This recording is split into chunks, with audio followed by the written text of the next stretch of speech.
Summer is here, the grill is going, and the bottle in your hand is the exact same one you've reached for every June for as long as you can remember. You trust it without thinking. That reflex, right there, is the whole problem. Before you twist that cap, do one thing for me. Drop the brand your family actually buys down in the comments. The store you grab it from, the flavor, the whole thing. By the time this is over, you'll know precisely where it landed, whether it earned a place on your grill or just kept its place in your memory. Some of these bottles get poured by millions of families every single summer. A few of them quietly stopped deserving that a long time ago, and nobody sent you the memo. There's one rule that matters at the shelf, and it's yes or no simple. Turn the bottle over and count how many sweeteners are on it. One kind of sugar is a recipe. 3 or 4 different kinds is a cost sheet dressed up as a recipe. That single move, flip it, count them, is what separates almost everything on today's wrong list from the 4 bottles that actually belong on your meat. I'm also going to hand you 4 words that live in the fine print of these labels. Split sweeteners, caramel color, bottled smoke flavor, modified starch. The moment you can read those 4, the barbecue aisle stops looking like a wall of pretty pictures and starts reading like a signed confession. Pick up all 4 as we go, and you will never shop this aisle blind again. And I'll tell you now where this lands, so you know the stakes. 8 bottles do not earn your grill this year. 4 of them do. The single best sauce in this video is one almost nobody in your neighborhood has heard of, a bottle that walked into the room and beat every famous name in America, not once but twice. And sitting at the very top of the wrong list is the most trusted name in your whole refrigerator, the one whose own accountants quietly informed the federal government it was worth $15 billion less than the company paid for it.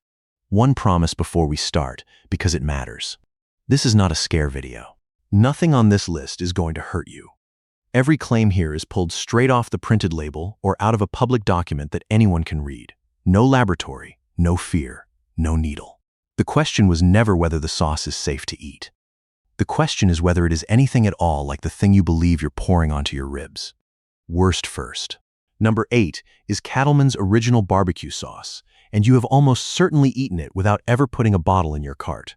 Walk into a lot of rib joints, diners, and cafeterias, order the barbecue, and this is the sauce that lands on your plate, the so-called house sauce you assumed somebody stirred together in the back. Nobody stirred it in the back. Cattleman's is a food service line under McCormick, the spice giant, made and priced to be pumped out by the gallon in commercial kitchens. Turn a bottle of the original around and the sweeteners run the show. Corn syrup and high-fructose corn syrup crowd the top of the panel ahead of anything you'd honestly call barbecue. It's built for one thing, margin at industrial scale, for a restaurant buying it 40 gallons at a time. So the quiet trick of this one isn't in the jar, it's in your head. The secret house recipe at your favorite spot very often has a corporate product code and a distributor truck. You've been tasting a supply chain and thanking a pitmaster. Number 7, Open Pit Original Barbecue Sauce. It has sat on shelves for 80 years as the cheapest option in the aisle, and it stays that cheap by being less of a sauce than a costume. Pour some out and just watch it. On a plate, it pools out thin and watery, and on a hot grate, it slides right off the meat into the fire, flaring up instead of smoking. So how does it manage to look like barbecue at all? Read the panel top to bottom. The first ingredient is high-fructose corn syrup, sitting ahead of tomato, ahead of vinegar. That dark barbecue color didn't come from a fire. It's caramel color. Secret word number 2, brushed on.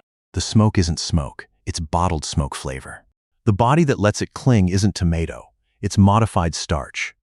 Some versions pile on synthetic dyes. Yellow 6, red 40, blue 1, plus a little titanium dioxide over the caramel, purely to sell the look on the shelf. That isn't a recipe, it's a punch list of repairs, each additive hired to cover for the one before it. Open Pit belongs to Conagra, and a conglomerate has never once had a reason on the balance sheet to make it honest. If a bottle's already in your cabinet, the move is simple. Hold it off the grate until the final 10 minutes so it stops scorching, and rebuild the tang yourself with a shot of cider vinegar. Number 6, KC Masterpiece Original. Crack it open and it smells like a Kansas City evening. Deep, dark, sweet. That part is genuine. What's underneath the smell is where it turns on you. For roughly 30 years, this wasn't a barbecue company at all. It was one line inside Clorox. Yes, the bleach company, the same corporation behind Pine Sol and Glad. The outfit keeping your whites bright spent 3 decades, one floor over, deciding what went on your ribs. In 2017, Clorox handed it to Kraft Heinz. Hang on to that name, it comes back.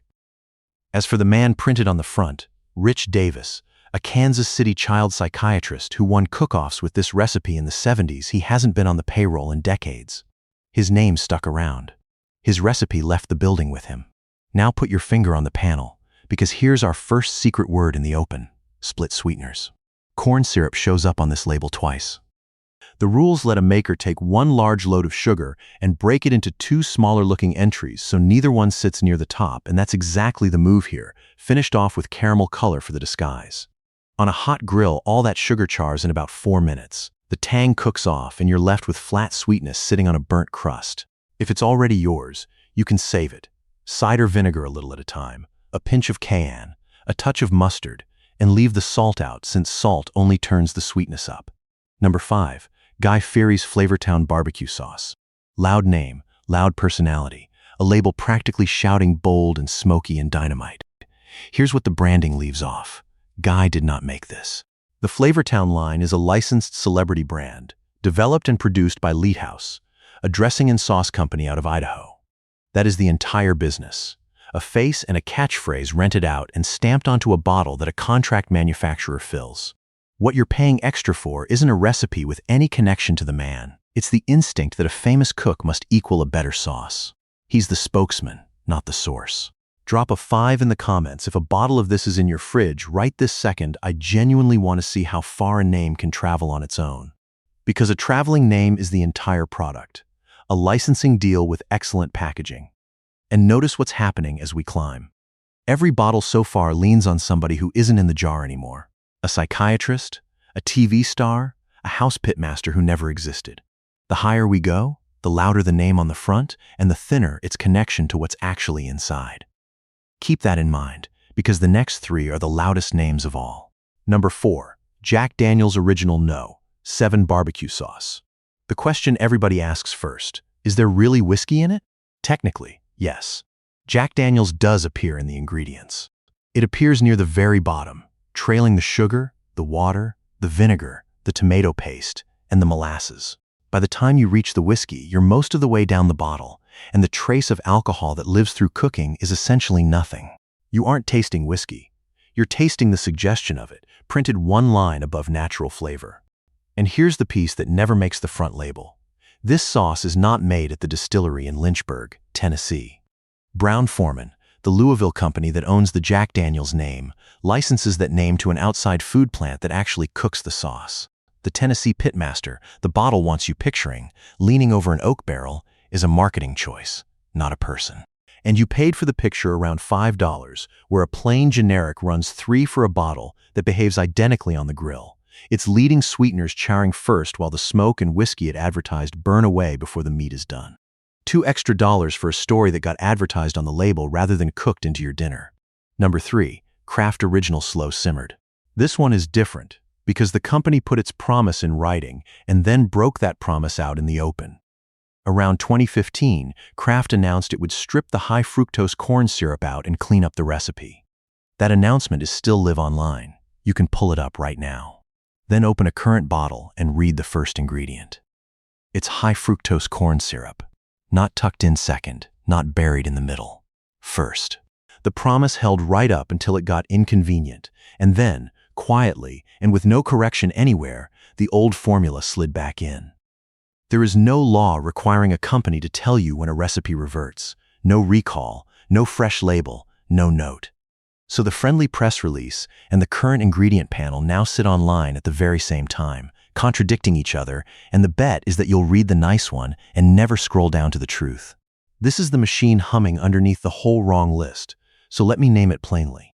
A founder builds something real. A conglomerate buys it, thins the formula to hit a number, and lets the old reputation keep pulling in buyers for years after the sauce that earned it is gone. The name does the remembering. The sugar does the saving. Every bottle left on this list runs on that exact engine. Number 2. Sweet Baby Ray's Original. And this is the one sitting in millions of the refrigerators watching right now.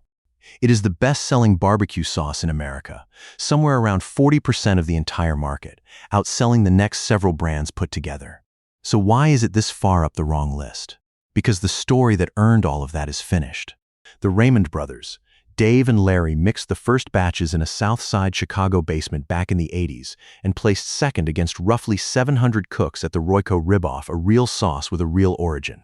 Then they sold the brand to Ken's Foods, a Massachusetts salad dressing company, in 2005 for about $30 million. And here's the detail that stings. The founder held onto the one thing that mattered, the legal rights to his own nickname, and left the rest behind. The actual man they call Sweet Baby Ray runs a barbecue place outside Chicago that has nothing whatsoever to do with the bottle on your shelf. Now do the thing we agreed on and count the sweeteners. First ingredient, high fructose corn syrup.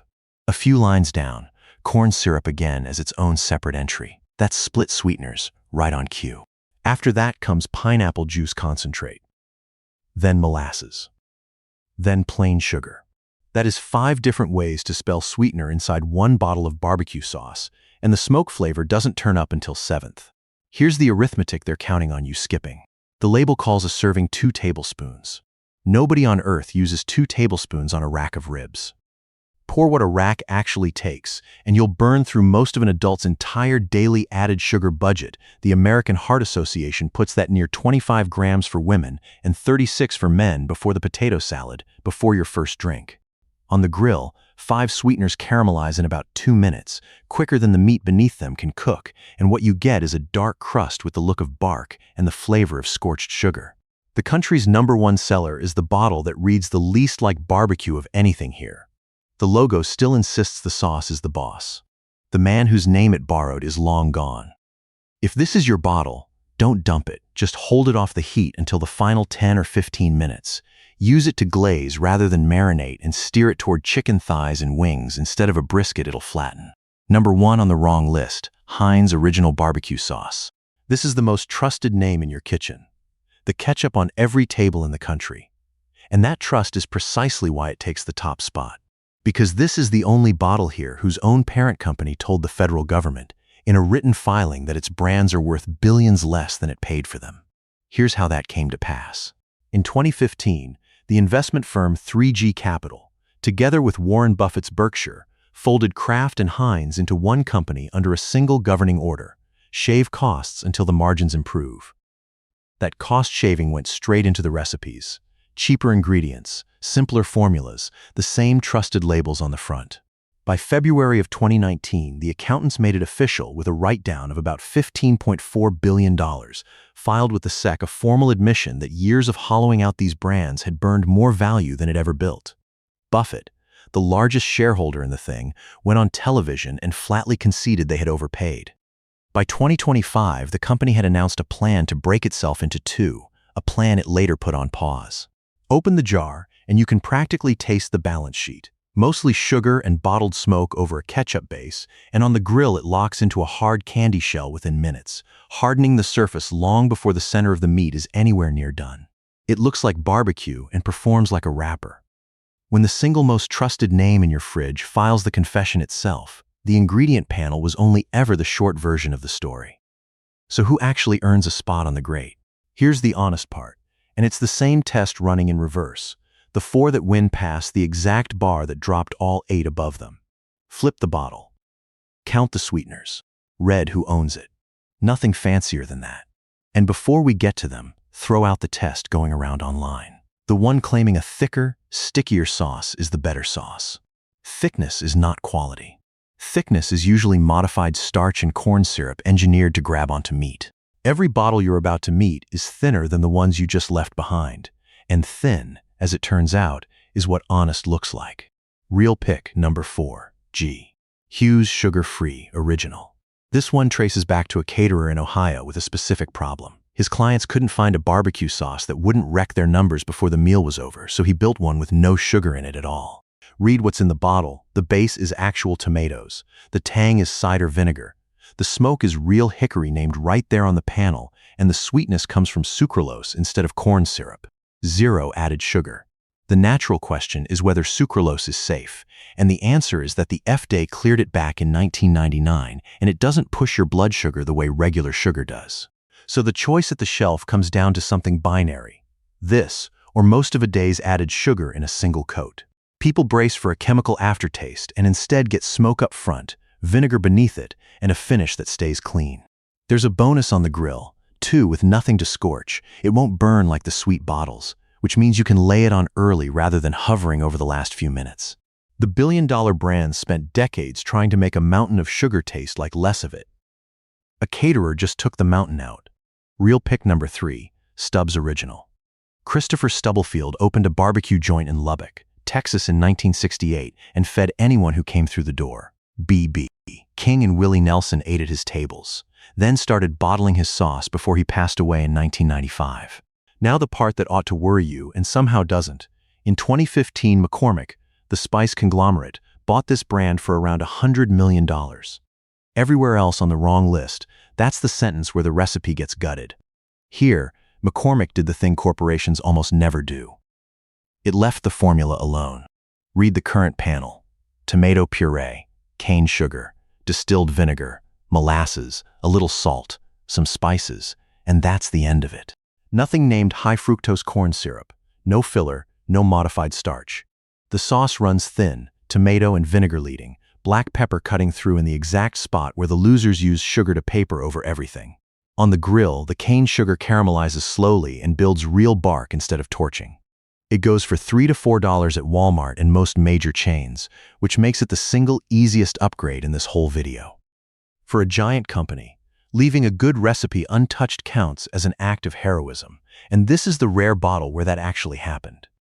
Real pick number 2, Head Country Original. This one simply never left home. It's family-owned in Ponca City, Oklahoma, run by the same family across 3 generations, and it has never once sold to a conglomerate, which means no one ever walked in with a spreadsheet and a reason to make it cheaper. Read the label out loud and use a test I'll give you for free. Read it to a 10-year-old and see whether they know every word on it. Ketchup, brown sugar, vinegar, Worcestershire, spices. No gums, no starches, no colors. While the national brands are paying for modified starch to fake the body and caramel color to fake the fire, this one just cooks the way a sauce is supposed to. It's the entire argument of this video proven in one bottle. The shortest, plainest label on the shelf came from the only company that never had an investor to answer to. And real pick number 1, the best bottle in this video. Lily's Q Carolina Barbecue Sauce. It's the one hardly anyone in your neighborhood has heard of, and it beat every famous name on this list, twice over. Charlie McKenna won Memphis in May, the toughest barbecue competition on the continent, and he took it in 2007, then walked back in and won it again in 2016, off the very same recipe his grandmother taught him down in South Carolina.